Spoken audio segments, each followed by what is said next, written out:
Hey guys, my name is Third Eye, and today I'll be narrating the entire story and adventures of the Rat Pack, a group of musicians, actors, and good friends that work together in movies, concerts, spectacles, and much more. The members of this group were legendary musicians such as Frank Sinatra, Dean Martin, and Sammy Davis Jr., the actor Peter Lawford, and the comedian Joey Bishop. But before we go any further, make sure you subscribe to my channel if you like my videos, and if you have any idea for a future video about music, comment it down below. Well, the Rat Pack, probably one of the most memorable groups of all time, not only because of their extreme unique talent, but because of their charisma and ability to work together, not as professional artists, but as friends. I think that was their absolute formula of success. They all felt comfortable at stage, and made people laugh on and on with their performances. Can't hear you. Go ahead, a little more, baby. Loosen up. Hey.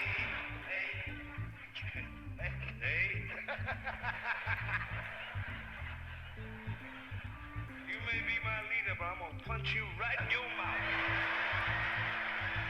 Not for money, not for fame, for fun, as a way of spending time together, is pure friendship. Not only did they feel comfortable acting on stage, but also their audience, because they could feel their funny and honest vibe. They absolutely managed to connect with their audience thanks to that, and managed to be remembered as one of the most solid, memorable, funny, entertaining, and iconic groups of all time up to this day, after decades of their separation. In this video, I will be telling their stories together, how this group came to be, what they did at their peak of success, analyze their most successful performances, and finally, talk about their separation after 10 years of non-stop laughter.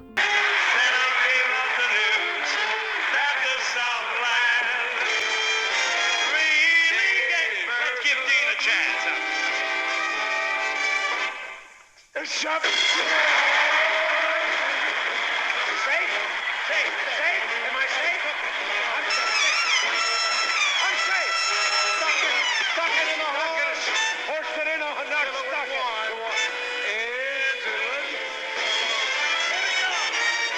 Everybody, baby, nursing. They rehearsed it.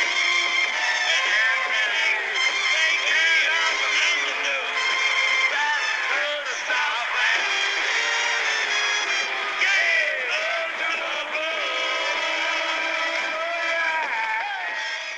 Well, let's start the story with the voice and leader of the group, Frank Sinatra. As many of you may know, at the beginning of the 50s, his career was slowly getting in decline due to his music style, which was considered inaccurate and old-fashioned with time, and also because of his turbulent relationship with his first wife, which had just ended and had affected Frank a lot. At this point, he was really desperate to be in the spotlight again, and thanks to an altercation with the mafia, he managed to get a role for the movie From Here to Eternity. By the way, if you want to know more about his relationship with the mafia, here's the video narrating that story. Well, that movie was a complete success, and it managed to crash him to fame once more, where his golden era as an actor and singer began.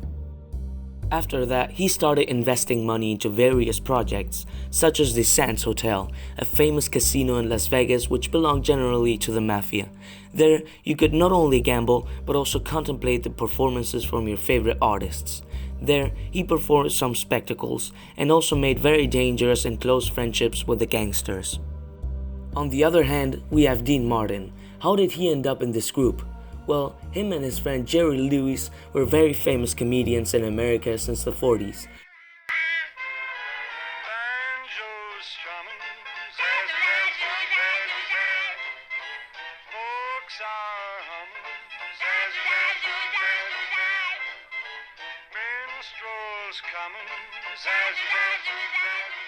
Until they decided to stop working together due to some problems they had between each other, such as professional jealousy. After they separated, Sinatra and Dean started to get closer by both drinking and gambling in the Sands Hotel. Dean had also a great voice. He was funny, really pretty, and also therefore likable in general. Have your charm, playing every minute and every hour. Every boy would find what I found in your arms. Sammy Davis Jr. was already known for his spectacles among the Will Masson trio in the Cyrus Casino, which featured him most of the times. In his performances, he stood out from the rest of the members, as he could sing, dance, act, and play the trumpet and the piano.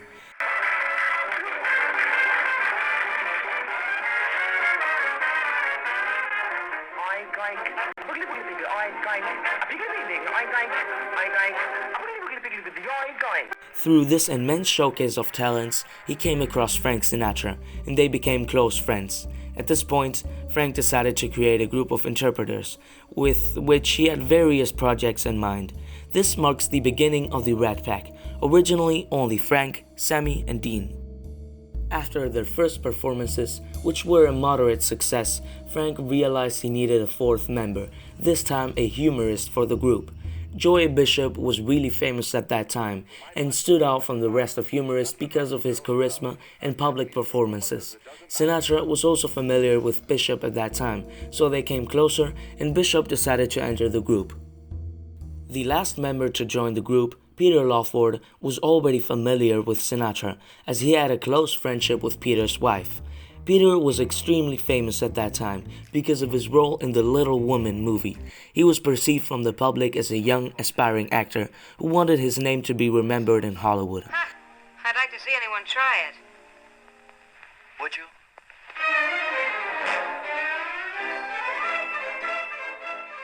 Sinatra admired his extraordinary abilities, and not much time longer did he last to end up joining the Rat Pack. The group was now full, and the so-called rise of their era would now begin.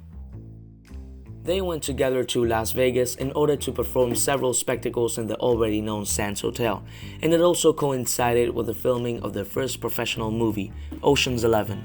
During the months of their non-stopping performances, or also called their rise, they slowly got recognition from the entire world, and they managed to gain a lot of money, especially Frank, who was responsible for putting all their spectacles together, and also had beneficial links with the mafia, being considered the boss of the group and the one who had the most power of them all. Their performances were magnificent. They all managed to fit in, and all the spectators came out of the theaters knowing that they had witnessed a show full of non-stop laughter and a lovely bromance vibe. One of their spectators was at some point JohnFKennedy, who really enjoyed their performances and was also a close friend of Sinatra. Meanwhile, their first movie, Ocean's 11, was being filmed. In this movie, all the Rat Pack members managed to get their individual roles, as the script, made by Peter Lawford, required a very large group of friends, perfect for the Rat Pack. Sinatra was the one in charge to put almost all the money on the table for its production. The movie turned out to be a massive success, but the group and the movie's director, Lewis Milestone, were not necessarily happy with each other during the filming, as it was difficult for him to bear their non-professional behavior in the plate, especially with Sinatra, who was the film producer and the owner of the building where the movie was being shot. He became very impatient when the director complained about the lighting or the decoration, so at the end of the day, it was not a very good experience for either of them. Now, what was next for the Rat Pack was the presidential election of John F. Kennedy, who needed support from Hollywood for his campaign. The Rat Pack accepted to promote his political party, and they had several meetings where they decided how to put all the promotion together. Unfortunately, several problems emerged during Kennedy's campaign, like the marriage of Sammy Davis Jr. with a white woman, which was hardly criticized, as the miscegenation was still something to be accepted. Their wedding, in which Frank was going to be the groomsman, was severely affecting Kennedy's campaign, so they felt forced to postpone it after the elections, due to all the death threats they received. Frank, desperate for Kennedy to win, contacted his friend Sam Giancana, who you may already know for my video about his links with the mafia, but in case you don't, he was chief of the biggest mafia in Chicago, and immediately got 120,000 votes for Kennedy, enough for him to win against his opponent, Richard Nixon. After Kennedy's crushing victory, Frank and Peter were the producers of the inaugural dance show, and Joey the presenter, while Sammy and Dean were absent. Frank's political ambitions and his relationship with the mafia made him lose contact and distance himself from the Rat Pack. Proof from this is, when Kennedy was going to stay at his house for some time, he invested a huge amount of money in order to make his stay pleasant.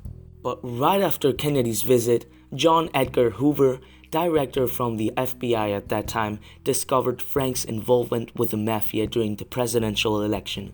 That led to the massive decline of his empire and therefore the solving of the Rat Pack. And of course, the end of Kennedy's and Sinatra's relationship, as Kennedy didn't want to have anything to do with a mobster. Frank was furious with everything and everyone and decided not to talk again with Peter Lawford, who was essentially the person through who he had had contact with Kennedy. Peter was not featured for the next Rat Pack movie and ended up exiled.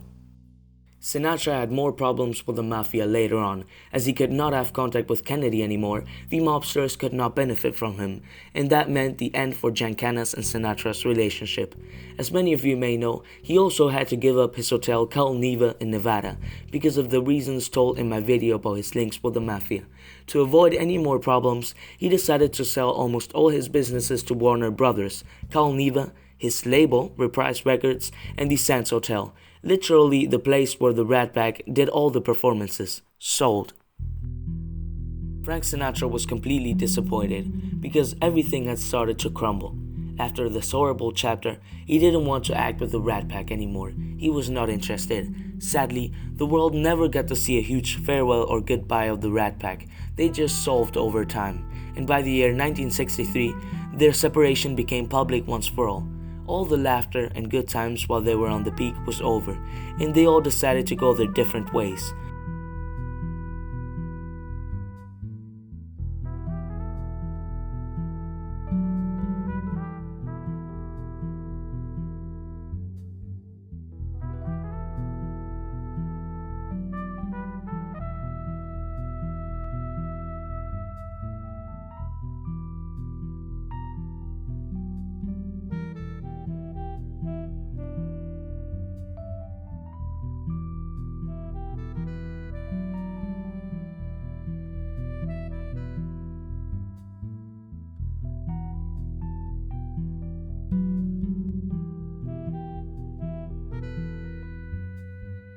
Well, that was it for this week's video. I hope that by narrating the entire story of the Rat Pack, I managed to make you learn something new. By the way, for all you that watched my review of Invincible by Michael Jackson and can't wait to see me review more MJ albums, I just joined a podcast where I reviewed the Dangerous album among my crew. We're also going to review more MJ albums in the future, so check it out, link in description. And having said all that, bye, see you around.